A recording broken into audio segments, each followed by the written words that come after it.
대전의 원자력 안전을 우려하는 목소리가 높아지고 있습니다. 관련 기관에선 앞으로 잘하겠다, 별 문제가 아니다 이런 태도로 일관하고 있는데요. 원자력 안전 문제와 주민 불안을 해소할 수 있는 실질적인 대책과 시스템 마련이 절실한 상황입니다.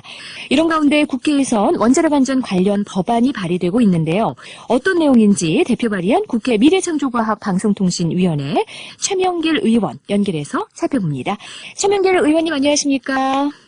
네, 안녕하세요. 최명길입니다. 네, 반갑습니다. 의원님께서는 대전과도 인연이 있으신데요. 이 대전의 원자력 안전과 관련한 상황 어떻게 보고 계십니까? 네, 말씀하신 대로요. 대전이 고향인 사람이어서요. 네네. 그래서 더 원자력 연구원에 관심이 많은 건데요. 네. 사실 작년에 제가 자료 요구를 해서 원자력 연구원에 사용 후 해결료가 보관되어 있다는 사실이 드러난 이후에 네. 안전관리 실태에 대해서 주민들 관심이 점점 커지고 있는 거죠. 예. 그런데 예. 지금까지 원자력 연구원은 원자력 발전소에 비해서는 안전에 큰 문제가 없을 거다 이렇게 여겨왔는데 네네. 최근 밝혀지고 있는 사실을 보면은 그런 믿음이 과연 맞나? 참 막연한 거였구나. 네네. 근거가 허술했구나 하는 그런 예. 생각을 하게 됩니다. 예. 사실 사용 후 해결료의 반입이라든지 또 건식 재처리 기술이죠. 네. 파이로 프로세싱 연구라든지 네. 하나로 원자로 내진 공사 부실한 점들이 드러났는데 원자력 연구원은 주민들에게 전혀 이래서 신뢰를 주지 못하는 상황이 되어버렸습니다. 네. 그런 와중에 최근에 원자력 연구원이 방사성 폐기물을 무단 폐기한 사건까지 밝혀졌어요. 네. 과연 원자력 연구원이 방사능 안전 문제를 책임질 수 있는 능력이 있는 건지 이것조차 의심이 되는 그런 네. 상황입니다. 우리가 그나마 가지고 있던 그 믿음이 근거가 없는 믿음이었다. 그렇게까지 말씀을 하셨는데 네. 지금 이런 상황인데 올해부터 사용 후 해결료로 파이로 프로세싱 핵 네. 재처리 실험한다고 해서 지금 시민들은 불안감이 지금 증폭되고 있는 실정입니다. 이 사용 후 해결료 운반과 관련한 법률을 발의하신 거죠? 이게 어떤 내용인 겁니까? 예, 우선 운반부터 좀 규제가 있어야 되겠다라고 네. 생각을 한 건데요. 네. 사용 후 해결료라는 건요, 매우 위험한 물질입니다. 이제 정부가 이제 최종 처분 방법을 결정하기 전에는 예. 원자력 발전소 내부에 안전하게 보관하도록 이렇게 원칙으로 돼 있는데 현재 현행법을 보면은 이런 사용 후 해결료를 원전 외부로 운반할 때 이 위험성이 훨씬 덜한 일반 해결료라든지 중저준위 핵폐기물처럼 단순히 당국에 신고만 하면 되도록 이렇게 돼 있습니다. 어허, 그래서 예. 대전 원자력 연구원에 사용 후 해결료를 반입할 때도 모두 이렇게 신고만 한 뒤에 거쳐서 들여왔거든요. 네. 그런데 맹독성 방사성 폐기물이 일반 물질과 구분되지 않는 어떤 예. 그런 법의 허점이 있었던 거죠. 그래서 앞으로는 사용 후 해결료, 아주 위험한 고준위 사용 후 해결료의 운반은 네. 다른 방사성 물질과는 확연히 구분을 해서 예. 원자력 안전당국이죠. 원자력 안전위원회에 예. 사전 허가를 받도록 법을 개정하려는 겁니다. 아. 예, 사용 후 해결료 예. 반출이라든지 운반을 네. 사업자들이 임의로 할 수 없도록 관계당국이 철저하게 사전 심사를 하도록 하는 거죠. 단순히 그냥 내가 운반하겠다 이렇게 신고만 하는 것이 아니라 허가를 받아야 운반할 네네. 수 있게끔. 그렇습니다. 예, 이 사용 후 해결료라는 게 그냥 일반 방사능이랑은 다르다. 고준위 방사성 폐기물에 해당한다 이렇게 말씀하셨는데요. 예. 저도 보니까 반감기가 무려 30만 년이나 된다고 하더라고요. 네, 이게 그렇습니다. 얼마나 위험한 물질인지 좀 설명을 이 부탁드리겠습니다. 동위원소마다 조금씩 다른데요. 예. 사용 후 해결료는 처음에 우라늄 같은 핵연료 물질을 이제 원자로에서 핵분열을 시킨 다음에 남은 물질인데, 네. 이게 이제 원래 있었던 우라늄 성분이 주였지만 이게 이제 핵반응을 일으키면서 네. 제논, 스트론튬, 세슘, 플루토늄 같은 이런 맹독성 방사성 네. 물질로 이제 만들어지는 거거든요. 네. 그래서 높은 열에다가 강한 방사성을 방출합니다. 네. 이렇게 그런데다가 이제 한번 사용된 그 해결료의 가장 큰 문제는 예. 이 독성이 자연 상태로 환원이 될 때까지 예. 아까 말씀하신 대로 30만 년이 걸린다는 거예요.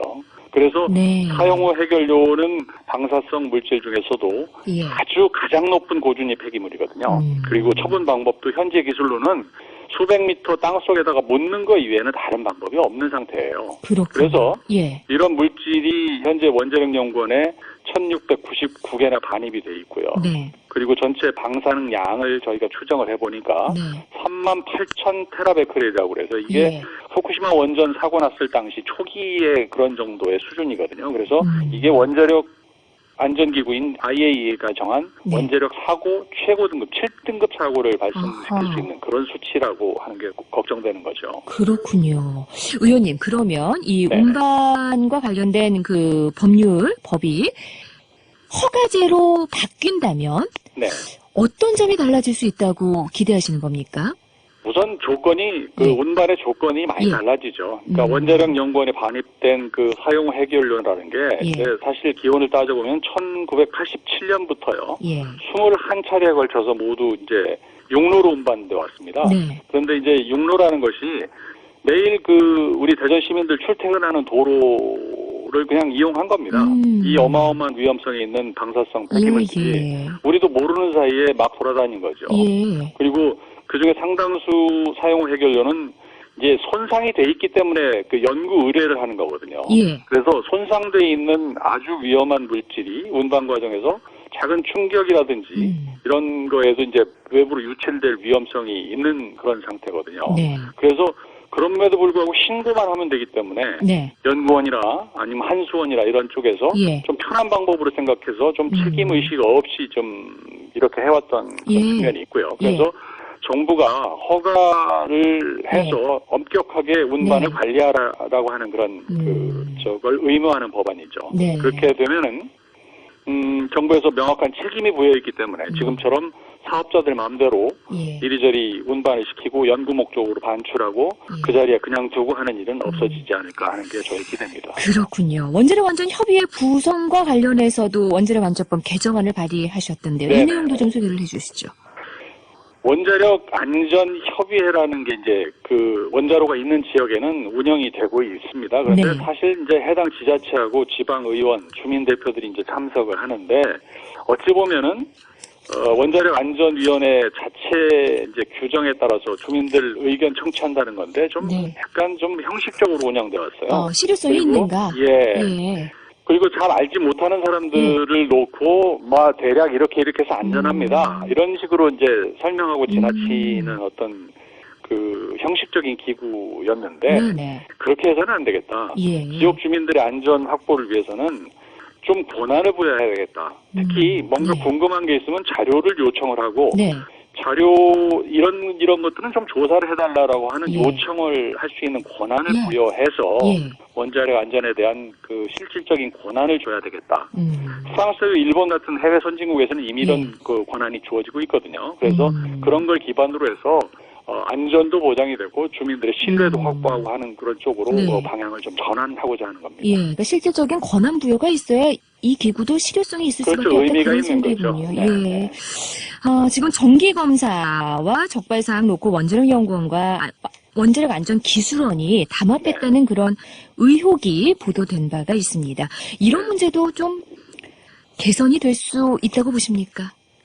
아유, 참 답답한 일인데요. 다른 지역에 있는 협의회들도 마찬가지인데요. 정부가 이제 지자체와 주민들의 의견을 수렴했다는 구색을 갖추기 위한 정도로 이제 활용하고 있다는 얘기를 드렸지 않습니까? 네. 그러니까 실질적으로는 권한이 전혀 없기 때문에 그렇게 될 수밖에 없어요. 그래서 이제 외국처럼 예. 지역 협의회에다가 의사결정과 관련된 일정한 권한을 부여하고 있다는 점이 이제 이 법이 추구하는 바고요. 네. 그걸 통해서 전혀 다른, 그러니까 지금까지는 그 전문가들이 예. 대략 우리가 잘 알고 안전하게 관리하니까 이렇게 하면 괜찮습니다라고 하는 걸 설명하고 예. 회의비 주고 이렇게 그냥 지나가는 정도로 하려고 활용돼 왔는데 그렇게 머물러서는 안 되겠다라고 하는 거를 얘기를 하고 있는 겁니다. 의원님, 이 법안 관련해서 이 법안에 좀 관심을 갖는 의원님들 많이 계신 건가요?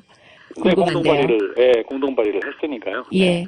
네, 알겠습니다. 여기까지 듣죠. 잘 들었습니다. 네, 고맙습니다. 네, 차명길 의원이었습니다.